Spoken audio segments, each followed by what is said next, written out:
بسم اللہ الرحمن الرحیم۔ ہمارے آج کے موضوع کا عنوان ہے کہ روحانی پرواز برائے زیارت رسول صلی اللہ علیہ وآلہ وسلم۔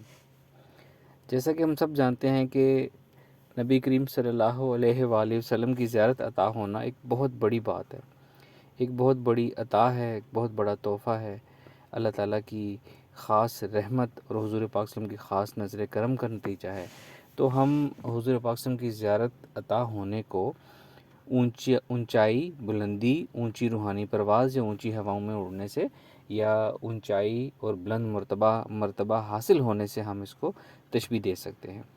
اسی حوالے سے میں نے اس موضوع کا عنوان رکھا ہے روحانی پرواز، یعنی کہ سائنس کا اصول ہے کہ جو چیز جتنی ہلکی ہوتی ہے وہ اتنی ہی اونچائی کی طرف جاتی ہے۔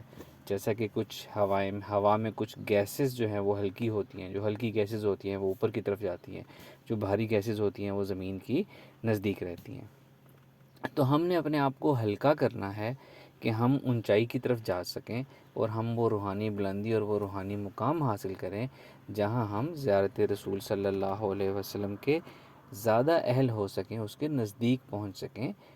کم از کم وہ تیاری جو ہم زیارت کے لیے کر سکتے ہیں ہم اس میں زیادہ اونچائی پر جا سکیں، زیادہ اس کے قریب جا سکیں۔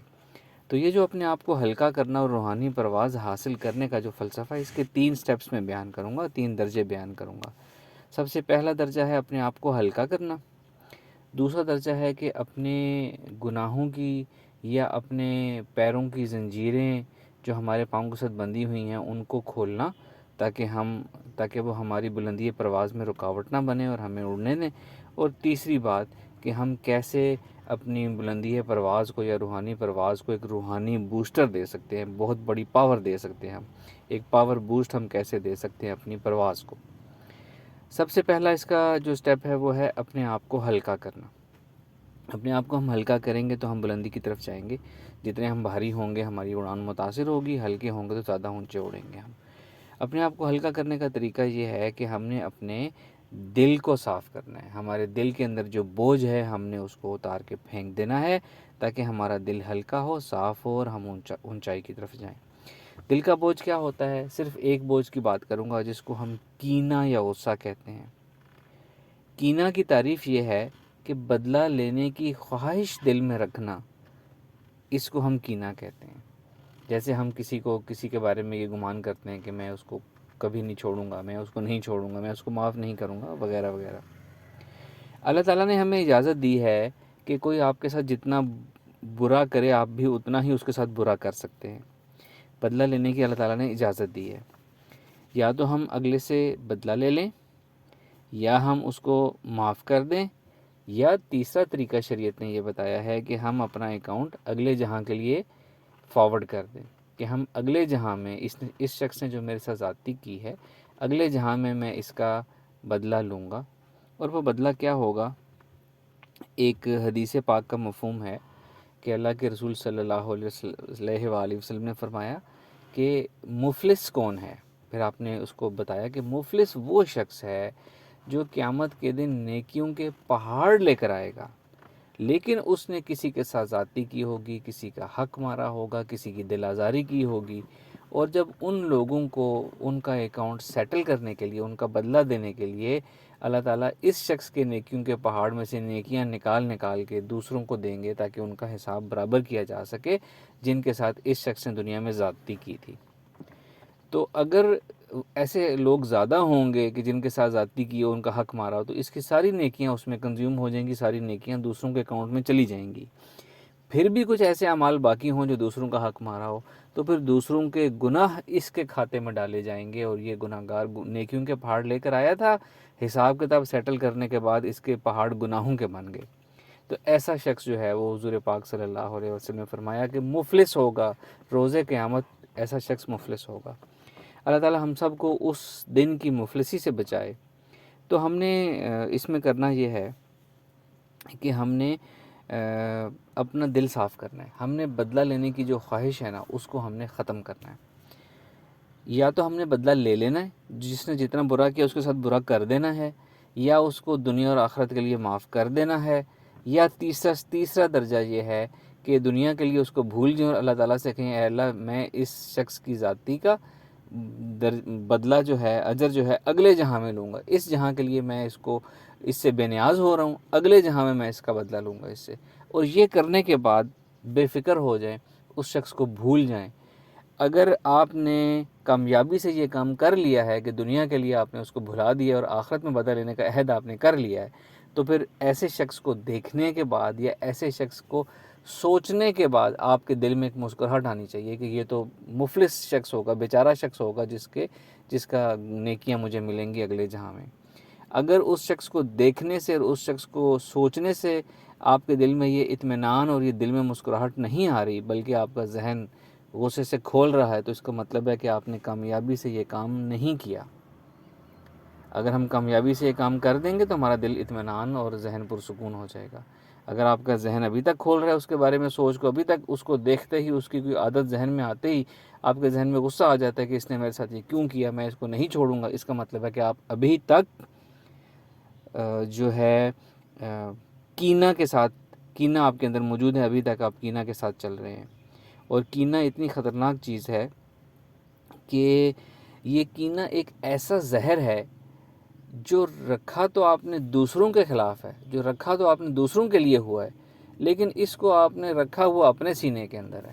زہر دوسروں کے لیے رکھا ہوا اپنے سینے کے اندر ہے، آپ کے اپنے سینے کو یہ زہر جلا رہا ہے. تو یہ ایک ہماری غلط فہمی ہے، غلط ٹیکنیک ہے ہماری کینہ رکھنا. ہم نے وہ جو اللہ تعالیٰ نے فرمایا کہ اگلے جہاں میں بدلہ ملے گا، ہم نے اس کو کنفیوز کر کے اسی دنیا میں رکھ لیا. اور ہم ایسے لوگ جنہوں نے ہمارے ساتھ برا کیا ہوتا ہے ان کا خیال ذہن میں آتے ہی ہم یہی سوچتے ہیں کہ میں اس کو نہیں چھوڑوں گا، کبھی معاف نہیں کروں گا.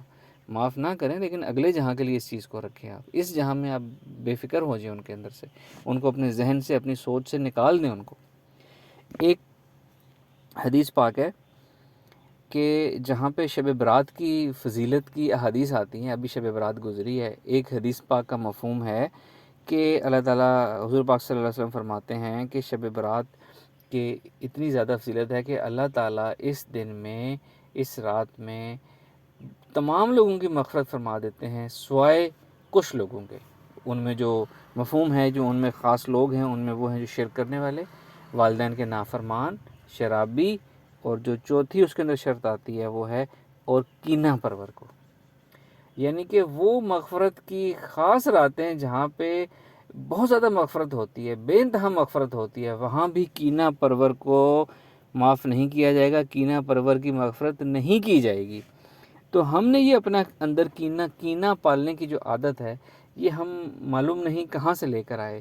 ہم نے اللہ تعالیٰ کی بات کہ اگلے جہاں میں اجر ملے گا، اس کو ہم نے کینہ سے کنفیوز کر لیا اور ہم نے اپنے اندر کینہ پالنا شروع کر دیا کہ اگر ہم ہر وقت ایسا ہی سوچیں گے اور ایسے ہی کریں گے تو ہی اگلے کے ساتھ برا ہوگا. حالانکہ ایسا نہیں ہے، وہ اگلے جہاں میں ہوگا.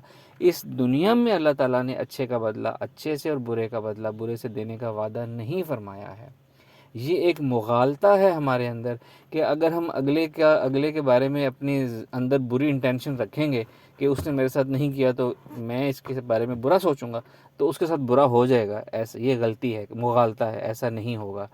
اگر تو آپ اتنے بڑے انسان ہیں، اتنی زیادہ پاور آف انٹینشن ہے کہ آپ کے سوچنے سے دنیا کے اندر تبدیلیاں ہو جاتی ہیں، تو صرف اس صورت میں ایسا ہو سکتا ہے کہ آپ اپنے اندر کچھ رکھیں اور اگلے کے ساتھ برا ہو جائے. اس کے علاوہ یہ نہیں ہو سکتا.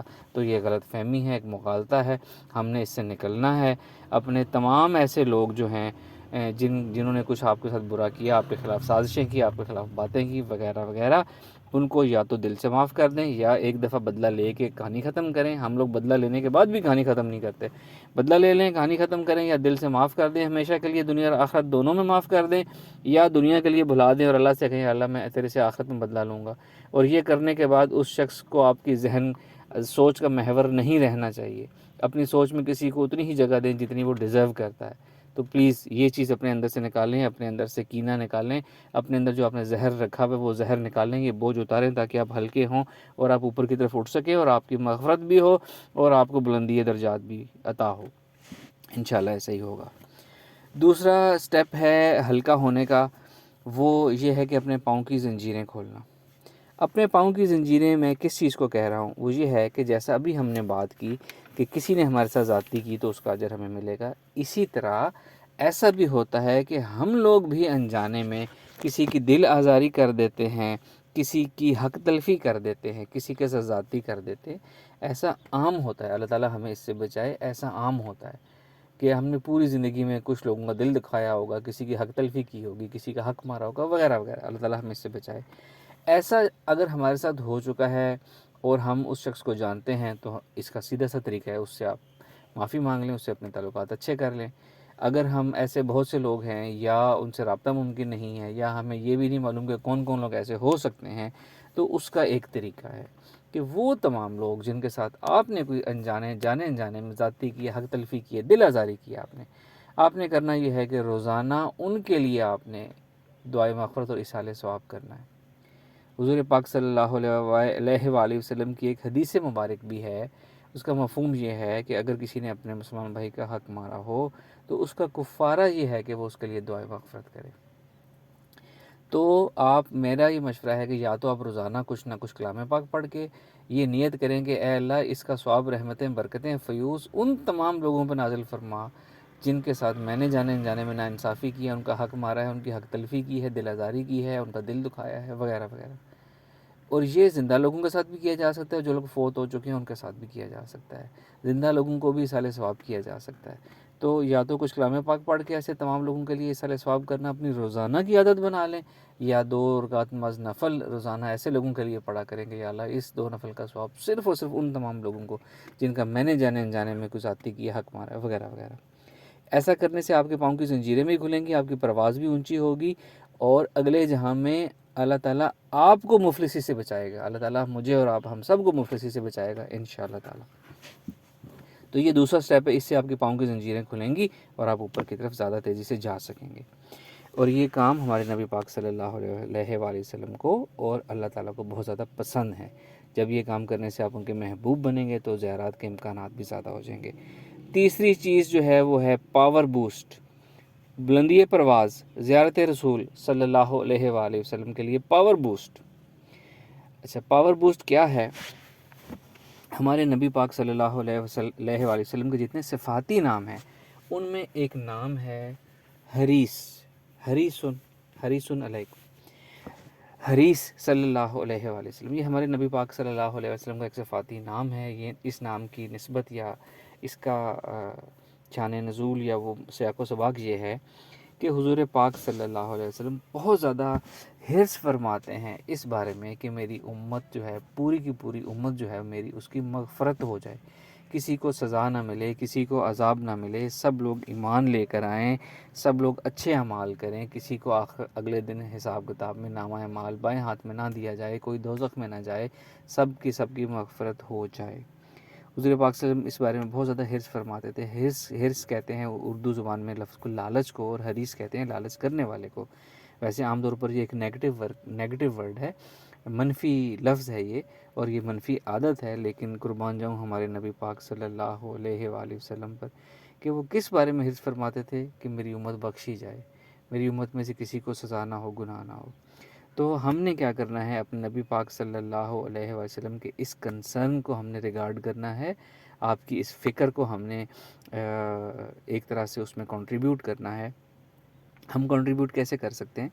ایک حدیث پاک کا مفہوم ہے کہ اللہ تعالیٰ نے اپنے ایک صحابی کو سے کہا کہ بولو کیا مانگتے ہو، ان سے خوش ہوئے، تو صحابی نے عرض کی حضور پاک یا رسول اللہ صلی اللہ علیہ کا، میں جنت میں آپ کا ساتھ مانگتا ہوں۔ آپ صلی اللہ علیہ وسلم نے اس کو اپروو کیا، اس کو ریگارڈ کیا، اور ساتھ فرمایا کہ آپ کثرت سجود سے میری مدد کرو، یعنی کہ ان صحابی کو بھی آپ صلی اللہ علیہ وسلم نے کام دیا کہ آپ کثرت سجود سے میری مدد کرو کہ میں اللہ تعالیٰ سے آپ کے لیے مانگ سکوں۔ تو ہم بھی اللہ تعالیٰ اور حضور پاک صلی اللہ علیہ وسلم کے، اللہ تعالیٰ کے پلان کو، جو اللہ تعالیٰ چاہتے ہیں میری امت ساری جو ہے نیک لوگ جنت میں جائیں اور کوئی شیطان کے ہاتھ نہ آئے، اور حضور پاک صلی اللہ علیہ وسلم کی خواہش کو کہ سب لوگ، سب امتی جنت میں جائیں، ہم اس میں کنٹریبیوشن کیسے کر سکتے ہیں، ہم اس کا حصہ کیسے بن سکتے ہیں کہ ہم حضور پاک صلی اللہ علیہ وسلم کی ساری امت کے لیے دعائے مغفرت یا اصالہ ثواب کیا کریں۔ وہ تمام لوگ جو اس دنیا سے فوت ہو چکے ہیں، چاہے ہم ان کو جانتے ہیں کہ نہیں جانتے، چاہے ان کے پیچھے کوئی پڑھنے والا، اصالہ ثواب کرنے والا ہے یا نہیں ہے، وہ تمام لوگ جو حضور کی امت میں فوت ہو چکے ہیں، ہم نے ان کے لیے اپنی روزانہ کی روٹین میں ایصال ثواب کو شامل کرنا ہے۔ ہم یہ کام کرنے سے اللہ تعالیٰ کے براڈر پلان کا حصہ بنیں گے، اور حضور پاک صلی اللہ علیہ وسلم کی جو کنسرن ہے، حضور پاک صلی اللہ علیہ وسلم کی جو حرص مبارک ہے، خواہش ہے، ہم اس میں اپنا کردار ادا کریں گے، اور جیسے ہم یہ کام کریں گے روزانہ کی بنیاد پر، ہم اللہ تعالیٰ اور اللہ تعالیٰ کے حبیب صلی اللہ علیہ وسلم کے حبیب بنتے چلے جائیں گے، ہم ان کے پیارے بنتے چلے جائیں گے، اور ہم ان کی گڈ بکس میں آئیں گے، اور جب ہم ان کی گڈ بکس میں آئیں گے، ان کے عزیز بنیں گے، وہ ہم سے محبت فرمائیں گے، تو ہمیں انعامات، دنیاوی انعامات بھی عطا فرمائیں گے، روحانی بھی عطا فرمائیں گے، اور ہمیں اپنی زیارت بھی عطا فرمائیں گے انشاءاللہ تعالی۔ یہ 3 سٹیپس تھے، یہ 3 سٹیپ ہم نے کرنے ہیں، اور ان کی نیت ہم نے یہ رکھنی ہے کہ ہم اللہ تعالیٰ کی طرف قربت، اللہ تعالیٰ کی طرف بلندی چاہتے ہیں، حضور پاک صلی اللہ علیہ وسلم کی قربت چاہتے ہیں، حضور پاک صلی اللہ علیہ وسلم کی اگلے جہاں جنت میں بھی ہمسائیگی چاہتے ہیں، اور ابھی بھی آپ صلی اللہ علیہ وسلم کی قربت چاہتے ہیں، اور آپ کی زیارت چاہتے ہیں، اور ہماری نیت جو ہے اللہ اور اللہ کے رسول صلی اللہ علیہ وسلم کو راضی کرنے کی نیت ہے۔ اس نیت سے یہ 3 سٹیپس کریں، اور اس سے بہت زیادہ بوسٹ ملے گا، اور آپ خود محسوس کریں گے اس دنیا میں بھی، اور اس کورس کے دوران بھی، اور بعد میں بھی، کہ آپ بہت ہلکے اور بہت اونچائی کی طرف جا رہے ہیں۔ Thank you very much. السلام علیکم ورحمۃ اللہ۔